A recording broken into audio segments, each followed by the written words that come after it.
যেমন হয় যে একটা ভিডিও করতে আমার অনেক কষ্ট হচ্ছে। একটা ৩০ সেকেন্ড ৪০ সেকেন্ডের ভিডিও বানাইতে আমার ৩ ঘন্টা, ৪ ঘন্টা, কখনো ৫ ঘন্টাও লেগে যাচ্ছে। মাত্র ৩০ সেকেন্ডের ৪০ সেকেন্ডের একটা ভিডিও। তো ৫ ঘন্টা সময় দিয়ে আমি একটা ৩০ সেকেন্ডের ভিডিও বানানোর পর সেই ভিডিওতে ১ম অ্যা যখন কনটেন্ট ক্রিয়েটিং মানুষ করে, কখনো ভিউ আসে ২০০, কখনো ৩০০, কখনো ৫০০। একটা জিনিসে ৫ ঘন্টা অ্যা সময় ব্যয় করার পরে টাকা তো প্রথমত টাকা তো আসে না, তাই না? মনিটাইজেশন অন না হইলে তো টাকা আসে না। টাকা তো পাচ্ছিই না ১ম।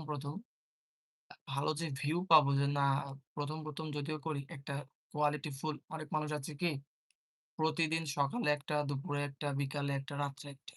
ডেইলি ৪ টা করে কনটেন্ট দেয়। কোয়ালিটি ভালো হয় না বা কোনো কিছু মানে ভুলভাল সামনে ক্যামেরা এনে